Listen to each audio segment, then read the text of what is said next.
Hello everyone, আসসালামু আলাইকুম। তো আজ আমি আপনাদের সাথে শেয়ার করব হচ্ছে দুধে ভেজানো বকুল পিঠার রেসিপি। তো কিভাবে বকুল পিঠাকে একেবারে সফট করা যায় সেটাই আমি আপনাদের সাথে আজকে শেয়ার করব। তো এখানে হচ্ছে 2 কাপ পরিমাণ চাউলের গুঁড়ো নিয়ে নিচ্ছি, আর দিয়ে দিব হচ্ছে 1 কাপ পরিমাণ আটা। আমরা যে সাদা আটাটা ব্যবহার করি সেটাই এখানে ব্যবহার করব। তো 2 কাপ চাউলের গুঁড়া নিতে হবে আর 1 কাপ হচ্ছে আটা নিতে হবে। আটাটা দিলে হবে কি, পিঠাটা কিন্তু খুব সফট হবে। আর শুধু চাউলের গুঁড়াটা দিয়ে যদি এই পিঠাটা বানানো হয় তাহলে দেখা যাবে যে পিঠাটা কিন্তু শক্ত হবে, দুধে ভালোভাবে ভিজবে না। তো চাউলের গুঁড়া আর আটাটা এভাবে ভালোভাবে মিশিয়ে নিতে হবে, নিয়ে এটাকে সেদ্ধ করতে হবে।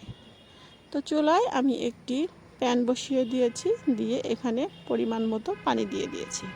তো পানিতে এখন 1 চা চামচ পরিমাণ লবণ দিয়ে দিচ্ছি, দিয়ে পানিটাকে এভাবে ফুটিয়ে নিচ্ছি। তো ফুটন্ত গরম পানিতে এভাবে যেই চাউলের গুঁড়াটা আমি মিক্সড করে রেখেছিলাম, আটা আর চাউলের গুঁড়া, তো ওটা এখানে দিয়ে সিদ্ধ করে নিচ্ছি। তো চাউলের গুঁড়া আর আটাটা এভাবে ভালোভাবে সিদ্ধ করে নিতে হবে।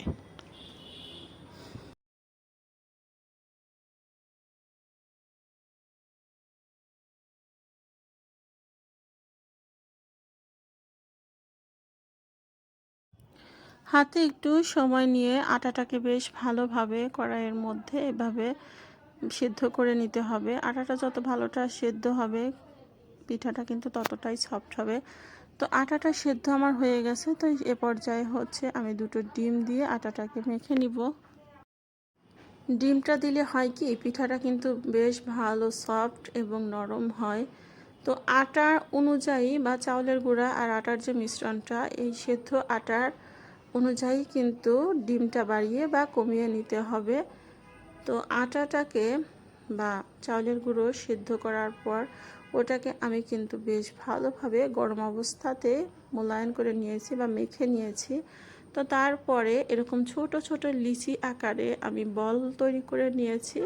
তো এই বলগুলা হচ্ছে যে পিঠার যে সাজগুলো পাওয়া যায়, তো ওর মধ্যে দিয়ে একটা চাপ দিলে পরেই কিন্তু সুন্দর সুন্দর ডিজাইনের নকশা তৈরি হয়ে যাবে। তো এইগুলা কিন্তু মানে এই শেপের যে ছাঁচগুলো, এগুলো কিন্তু বাজারে অ্যাভেলেবেল কিনতে পাওয়া যায়। তো এরকম আমার যে কয়েকটা সাজ আছে আমি সেই কয়েকটা শেপেই আর কি এগুলা তৈরি করে নিচ্ছি।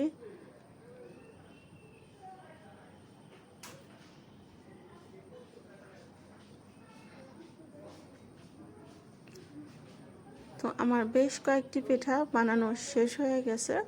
তো এখন হচ্ছে এগুলোকে ভাজার পালা।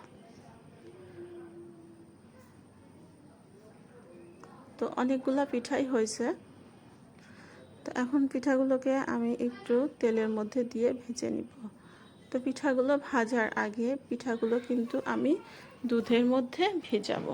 তো দুধের মধ্যে ভেজানোর জন্য এখানে হচ্ছে আমি দুধটাকে চিনি দিয়ে ভালোভাবে জাল করে নিচ্ছি। এটাকে একটি সেরা তৈরি করব। তো চিনি আর দুধ আর সামান্য পরিমাণ লবণ দিয়ে এখানে আমি জাল করে আলাদা করে রেখে দেব। আমি এখানে 1 লিটার পরিমাণ দুধ জাল করে ঘন করে 1 কাপ পরিমাণ চিনি দিয়ে দিয়েছি, আর দিয়েছি 2টো তেজপাতা আর 2-1টা এলাচ দিয়ে এটাকে ভালোভাবে জাল করে নিচ্ছি। তো দুধটাকে জাল করে সাইডে নামিয়ে রেখে এদিকে আমি পিঠাগুলোকে ভাজছি। তো অল্প অল্প করেই ফার্স্টের দিকে পিঠা ভাজতে হবে, তাহলে দেখা যাবে যে ভাঙবে না পিঠাগুলো।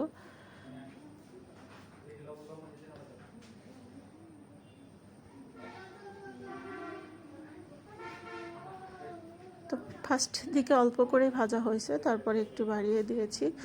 তো আমার পিঠাগুলো কিন্তু অনেকগুলোই ভাজা কমপ্লিট হয়ে গেছে। তো আমি এভাবে গরম অবস্থাতেই গরম দুধগুলো ঢেলে দিচ্ছি, যাতে করে পিঠাটা বেশ ভালোভাবে ফুলে উঠে ভালোভাবে ভেজে।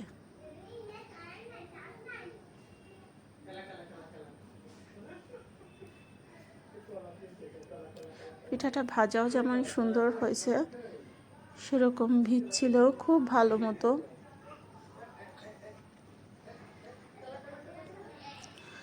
আটা আর ময়দার মিশ্রণ দেওয়ার কারণে কিন্তু পিঠাটা বেশ সফট হয়েছে আর ভিজছিল ভালোভাবে।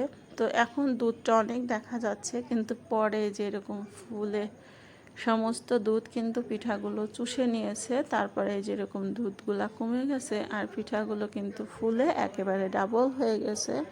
তো আমি একটা এই সাইড থেকে কেটে আপনাদেরকে দেখাচ্ছি।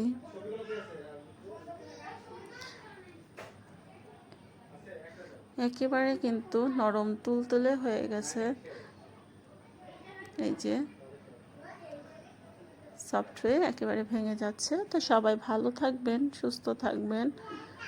আপনাদের জন্য অনেক দোয়া রইল, আমাদের জন্য দোয়া করবেন। আমার চ্যানেলের